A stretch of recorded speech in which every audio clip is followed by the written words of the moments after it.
देश के कई राज्यों में एक तरफ अग्निपथ स्कीम का विरोध हो रहा है। इसी बीच इसी स्कीम के तहत अग्निवीरों को रक्षा मंत्रालय, सीएपीएफएस और असम राइफल्स में भर्ती के लिए 10% का आरक्षण दिए जाने की घोषणा की गई है। वहीं रक्षा मंत्रालय की ओर से कहा गया है कि अग्निवीरों को सैन्य सेवा के बाद सरकारी विभागों में भी नौकरी में प्राथमिकता दी जाएगी। साथ ही अगर वे कोई बिजनेस करना चाहते हैं तो सस्ती दर पर कर्ज भी दिया जाएगा। इससे पहले मंत्रालय की ओर से दोनों बलों में भर्ती होने वाले अग्निवीरों की ऊपरी सीमा में 3 साल की बढ़ोतरी की थी।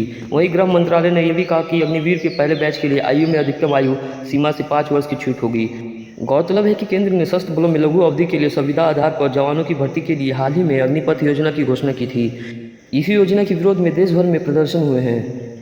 सीएपीएफ और असम राइफल के बाद अब रक्षा मंत्रालय ने नौकरी में भी 10% का आरक्षण देने की घोषणा की गई है। शनिवार को रक्षा मंत्री राजनाथ सिंह ने इस बात की जानकारी दी। गृह मंत्रालय ने भी सीपीएफ और असम राइफल्स में भर्ती के लिए अग्निवीरों को ऊपरी सीमा में छूट दिए जाने की घोषणा की है। गृह मंत्रालय के कार्यकाल ने एक अन्य ट्वीट में कहा कि गृह मंत्रालय ने सीएपीएफ और असम राइफल्स में भर्ती के लिए अग्निवीरों को निर्धारित ऊपरी आयु सीमा में 3 साल की छूट देने का भी फैसला किया है। रक्षा मंत्रालय की ओर से जानकारी दी गई है कि अग्निवीरों की सैनिक सेवा समाप्त होने के बाद भी कई सरकारी विभागों में चयन के लिए उन्हें प्राथमिकता दी जाएगी। इसके अलावा उन्हें सस्ता कर्ज भी दिया जाएगा यदि वे कोई काम या बिजनेस शुरू करना चाहते हैं तो।